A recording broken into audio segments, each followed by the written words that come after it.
Okay, you can start.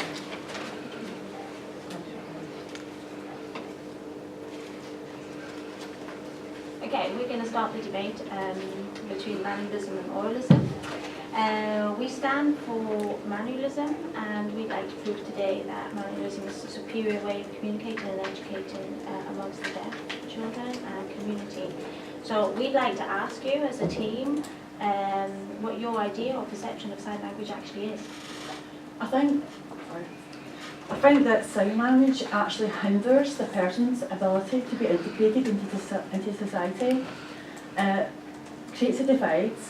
It stops them from being able to communicate with everybody. It actually creates their own community and stops them from being a proactive member of society. Can we ask where you got that research from? That was on the...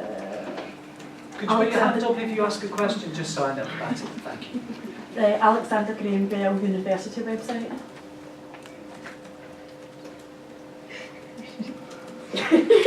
So, can I ask what your response is in relation to that? In relation to Bell's opinion on oralism, or on the rights of manualism in the deaf community and in their rights of expressing their language as a natural language? Both.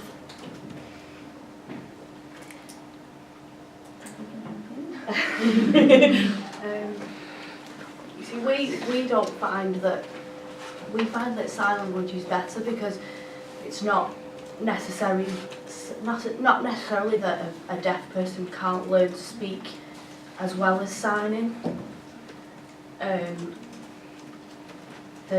There are studies that show that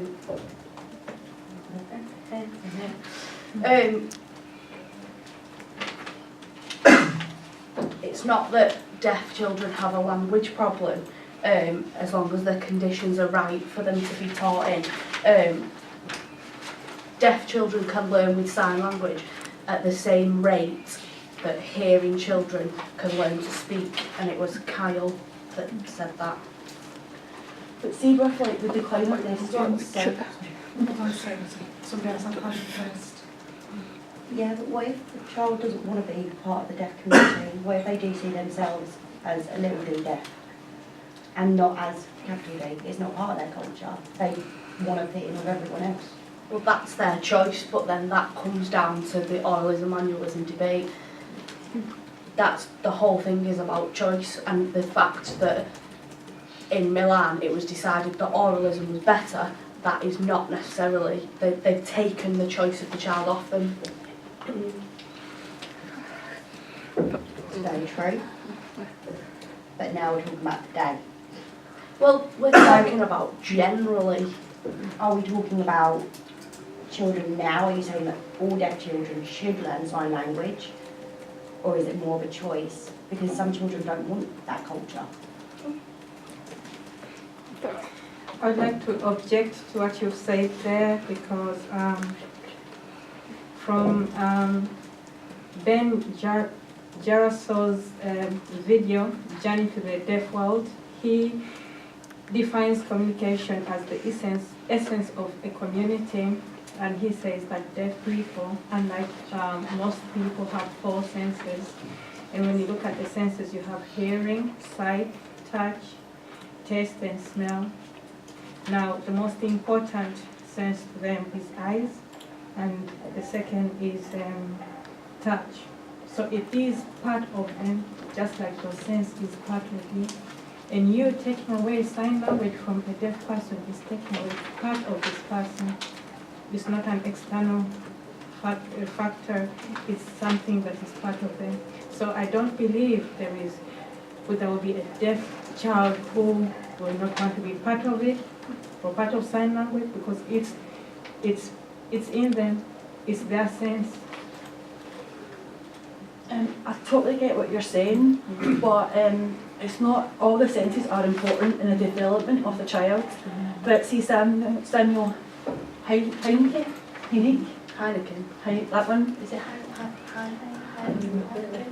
Yeah, he says that for the development of the child is speech and learning to communicate verbally is a very important part, is a crucial part of that child's development.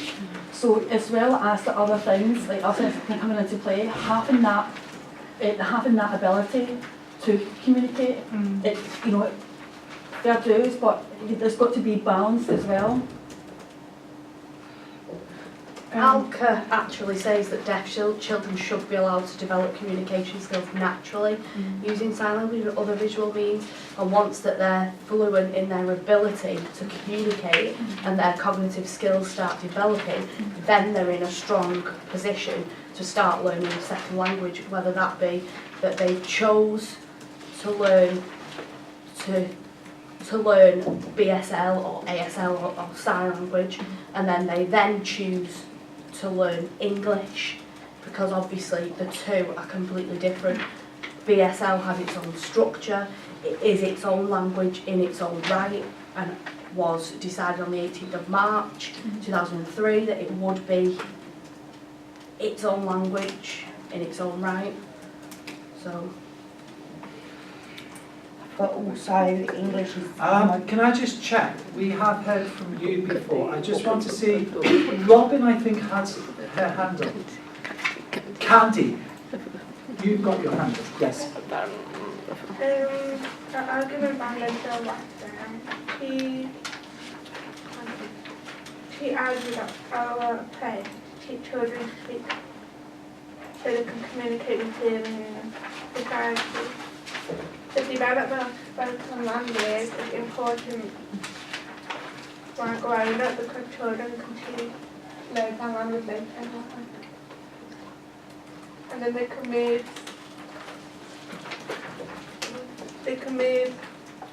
freely between the hearing and the deaf hearing.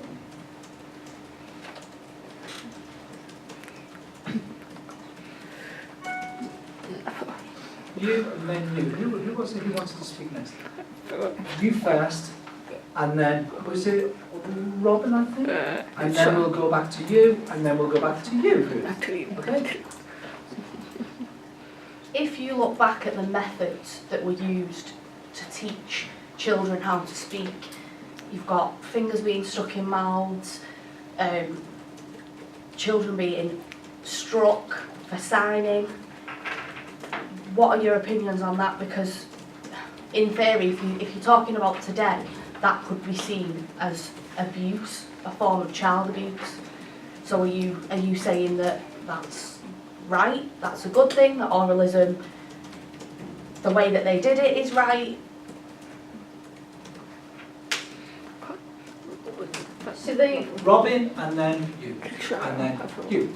the abuse behind it wasn't right, but the way that they were hoping to give those children an easier way to communicate with the majority of society and make it easier for them to do things like gain employment, the ideas behind it was correct, even though the abuse was definitely not.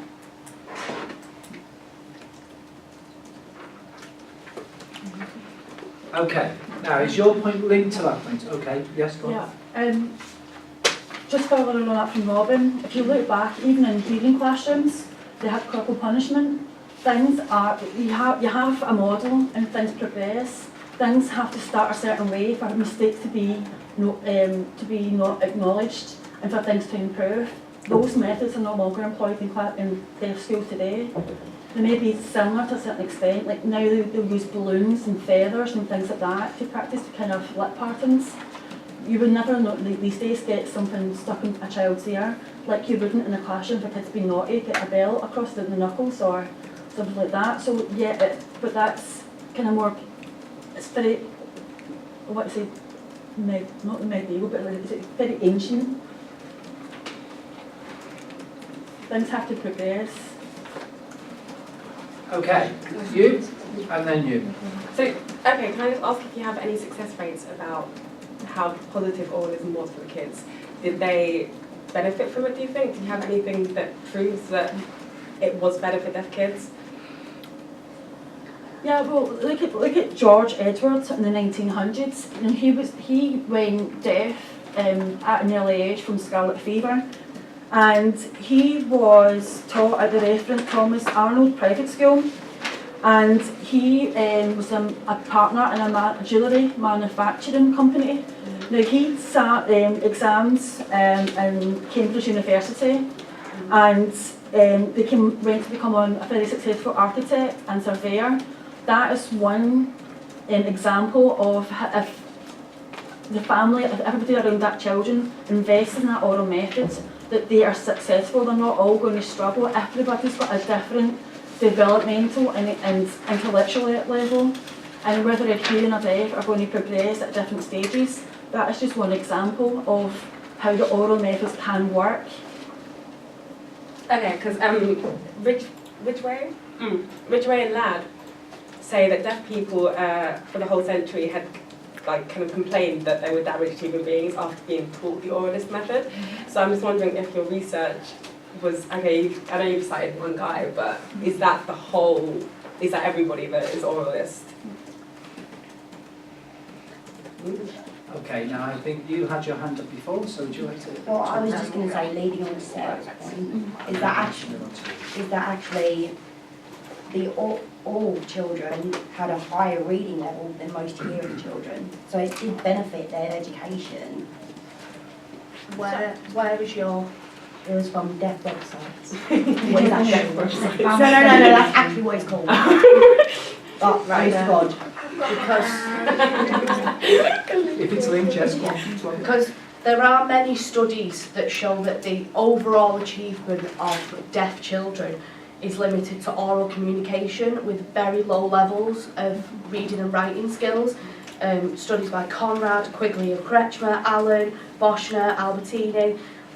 These disturbing findings have now led to a bilingual approach to the education of deaf children to advocate that natural sign language be taught and accepted in the classroom. So there's a lot of studies that show, yes, it worked in getting them to speak, but it didn't work in teaching them English, maths, science. I just want to just add one more thing to that as well. In that the focus on deaf education, when oralism became in place, it was shifted away from educational subjects, science, art, literature, and then it became all about lip reading, speaking, hearing, and then it was basically making deaf people more like hearing people, and that was Veal 1994.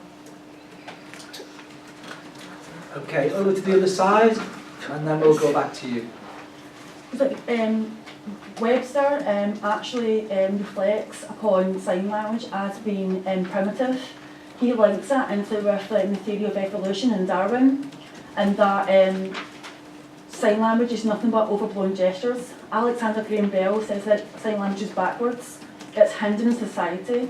It's keeping the deaf people out of society.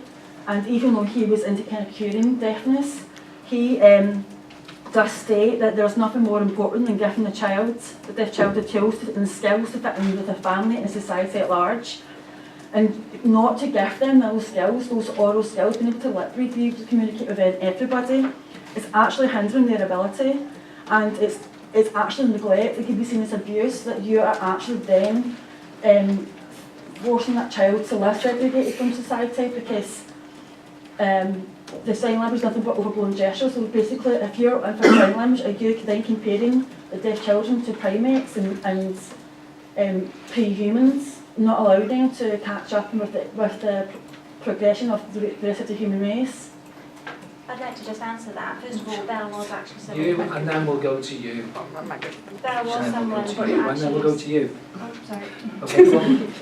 There was actually somebody who claimed that the language, the only language that can read the mind of a deaf child was the language of signs. So, to be honest, your argument that Bell actually says that segregates the child from normal society hinders the question, what is normal society? But that aside, we do have a study in 1999 by Vernon and King, and the conclusion on that study was that the repression of sign language in schools and the inability to understand communication is partly responsible for the psychological effect that we see in deaf patients in mental institutes today. Now, we also see in another study that in a mental institution in Denmark, deaf patients who are unable to communicate with staff or with medical staff of any kind stay 20 years longer in that institution than hearing people. And there is a further studies to suggest that if they had access to sign language, that they would then be on the same level as hearing people. So your arguments to say that we would be segregated from normal society hinders the question, what is normal society? And the oralists seem to think that normal society includes speech, and that the inability to express a language, which has been proven to be a language by William Stokes, first in America and now 2003, ESL has been declared a language. So to hinder somebody's natural language is not fitting into normal society. So I would question your views on what is a normal society that deaf people need to integrate into. Can I just come to the point of the mental health? You're saying that... You, Megan, if you could wait. I'm just going to try and go in the order of people who had their hands up before. So, Megan, now. I just wanted to build on Sarah's point from before about manualism taking things like deaf children out of mainstream education and mainstream society. If they are brought up in a family where they're speaking, their family and them as a child might want to be integrated into mainstream education, so that choice could be taken away from them, which is unfair on the child. They might want to be in mainstream education because that could be better for them. Not all children, but certain children may learn better that way. It could be better for them. So that's just what I want to know. Okay, now I'm going to go on to someone who had their hand up before. I think it was you, wasn't it? You want to begin with Kay? I have something to say Yeah, about it's fine. If you want, if it's linked, it's fine. I just want to make sure I get people who've had their hands up. Okay, go on. We're not saying that sign language should only be taught in deaf schools or away from mainstream schools.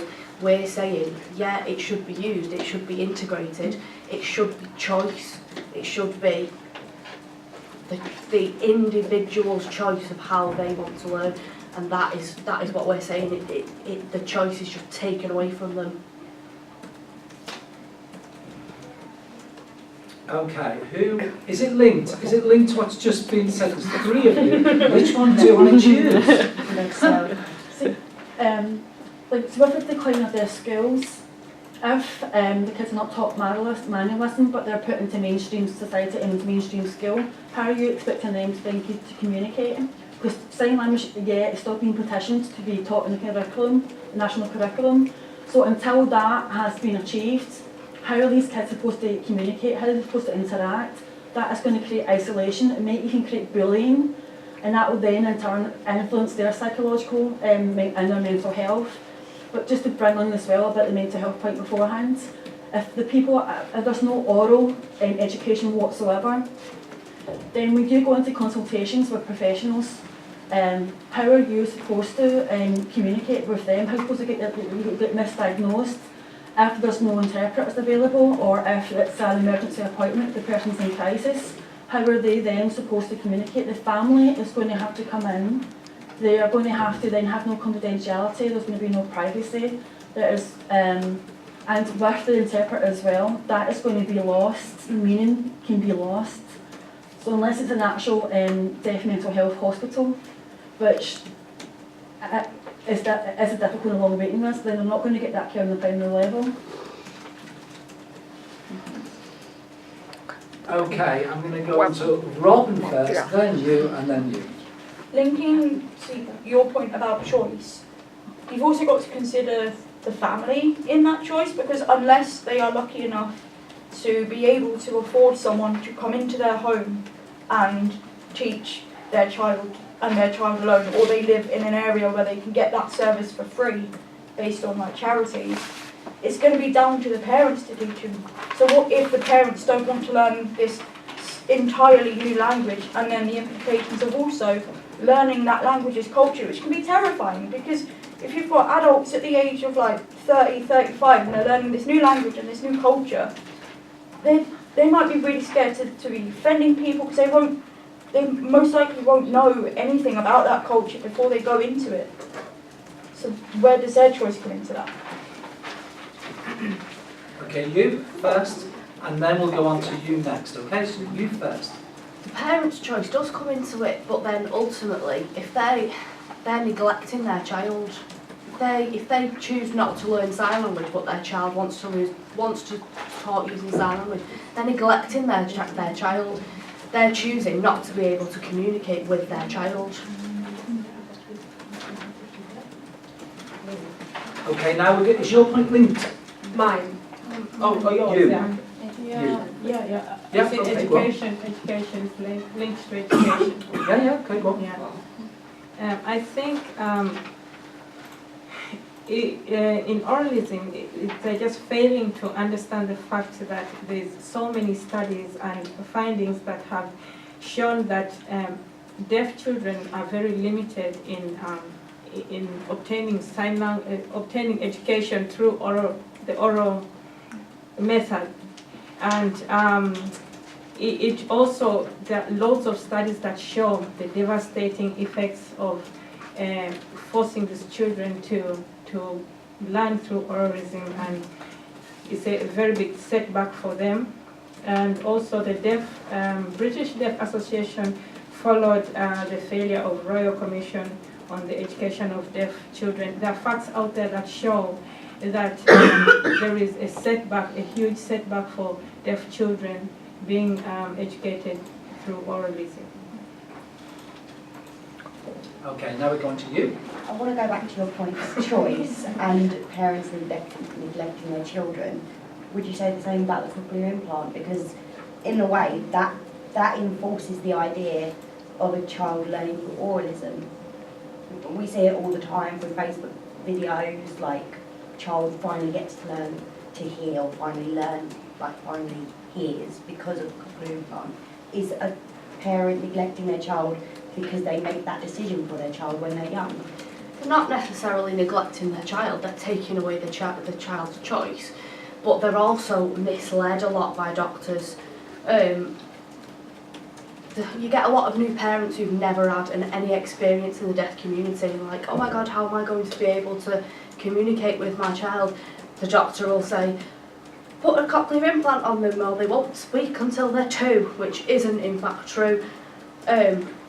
LAD states that cochlear implants can be seen as unethical experiments, and it's non-consenting deaf children whose parents have been misled by distorted information or subject to forms of emotional blackmail. Your child's never going to learn to speak without a cochlear implant. It's not just a quick 5-minute procedure, it's an intense procedure. And Okay, you, and then we'll go on to Chloe. So you first. I think what we need to remember is that when most deaf children are born to hearing parents, so when hearing parents have a deaf child, it's very, very scary for them. They don't know what's happening. They want what's best for their child in the long term. Now, if they're going to go for the cochlear implant, they need to decide if they get it younger, it's going to be less traumatic, it's going to be less of a procedure, it's going to be easier for them to adjust. But if they wait until the child is older, where they can understand what's happening, have an influence in that decision, it's a lot more stressful on their motor skills, with the cognitive processing and everything else. And that can put them back at a disadvantage. That can also affect them mentally and psychologically. But if they have the cochlear implant when they're younger, they then, when they're older, have that option to learn sign language. So they have the best of both worlds. They can communicate with the deaf community, with the hearing, and be more integrated into that part of society. So yeah. Okay, Chloe, and then you. Okay. Just to add that there was a study in 1966 by Stockless and Birch, and they tested deaf kids who grew up with sign language, and then kids who grew up having to speak because their parents weren't signing, and they found that the deaf kids who were introduced to sign language tested better in like arithmetic and reading and stuff like that. So it does improve their confidence if they have this language that they can access and that they find easy to communicate with their family and stuff. Okay, good. And next, you? So we've got a quote here from Margaret Kerr, which is, she was a head teacher at a deaf centre, and she says that there is now sufficient evidence to show that acquiring sign as a first language, far from having a detrimental effect on a child's acquisition of English, actually makes it a lot easier. So it sort of like counteracts the point that learning sign language interferes with like your spoken English.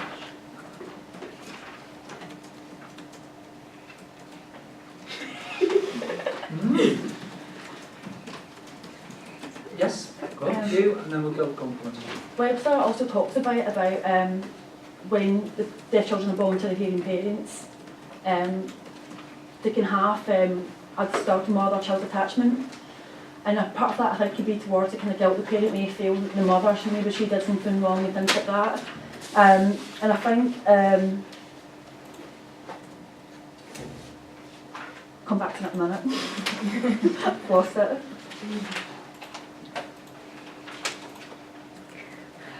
Okay, we go on to you now. The thing with oralism in general is that it's a very oppressive system. It does not allow for deaf people to get involved in decision making as to what they want to have for themselves, and also it's disturbing that they entertain the idea of we don't want your community to thrive, because it's killing of the community. In a day-to-day where different communities become like a flavor to humanity, people come from different backgrounds, and it contributes so much to the success of humanity. Deaf sign language is a very important part of deaf culture. Deaf values, the most important deaf values are eyes and face-to-face interaction. So if it was that oralism is offering an alternative, it would be an advantage, but it's not an alternative, it's completely squashing the sign language, because when you look at facts that have been brought forward from oralism, or the system of oralism, there were teachers were not allowed to sign to their children, were not allowed to use gestures, parents were afraid of signing to their children. It's not an alternative, it's completely crushing sign language, so it's very oppressive, I must say. Okay, we'll go on to you, and then we'll go on to you, and then we'll go on to you. Fair enough, sign language and deaf people have their own community, but there are many deaf people who use oralism, who speak and they don't sign, and they have their own community as well. So there's a community for both, and it's not exactly crashing sign language. It's two different communities, and they don't have to interlink. Sometimes they do, but it's two different things. And also, going back all them years to sign language being banned, we're not like that now. Now there can be so many different communities for so many different things. So if people do want to speak and not sign, that's their choice.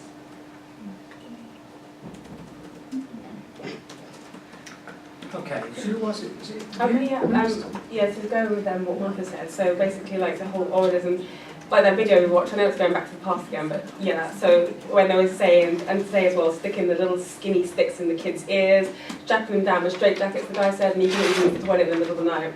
And it's basically like, it seems like oralism is trying to like think of as deaf people as like disabled, because the fact that they're trying to get them to speak when that's not really, like, they're welcome to speak if they want to, but the fact they're forcing them to speak is like they're trying to, shit, I can't remember the words, I'm God, sorry. They're trying to like heal deafness, and yeah, I'm just saying that manualism doesn't, it kind of gives kids back to be themselves sort of thing. Oops. Good, okay. Who's on this side? You? And then we'll go back to you, okay? Just picking up on that, you said about the children being disabled, deaf people seen as being disabled and things like that. Deaf people really fight against that stigma attached to them having a disability. But when you're having your own sign language, you're creating that divide. And if they're not taught the oralism, like oral methods on how to speak and how to communicate, deaf children are often seen as impulsive, lacking in self-direction and socially immature. So if you're not taught how to speak and how to communicate verbally, how are they expected to learn this kind of social norms and the values and to be a proactive member of that society and not then exhibit characteristics that's going to create that divide, that's going to really reinforce that stigma of a disability? Okay, we're going to go on to Charlotte, is it? And then Megan, and then you, and then Martha, and then you. Okay. Just going on the point that you said that sign language create their own culture because that is their communication, that is their language. So it's not really, I think, as the hearing and as the promotion of oralism in the classrooms we're talking about now and teaching children in a way that is alien to them and not with their first language. You're arguing that you have the right to decide upon their natural language. The natural language of education is sign language, and it is for the majority to then help the minorities. And I think today we're in the mindset that we are there to help the minority, and if the deaf community need to be taught with sign language in order to bring the best out in that child, then that is something that we have a responsibility to do. It has been proven in many reports. Since you have had oralism in education since 1880, there are no success rates other than some highly gifted or able children to get through the system and to speak in something that is not natural to them. We've had reports stating that they are leaving school at the age of 15 with a reading age of 9. Now, they are facts. If they were taught in sign language, they would be able to express their ideologies much better and their ideas. I mean, they are a visual culture people. We have the person that invented the television for the Hearing Society who was actually deaf. Why? Because the ability to visualize things to him was much greater. I do have the facts here in these papers somewhere, but that was, that was what he was able to do because he was allowed to express his natural abilities. So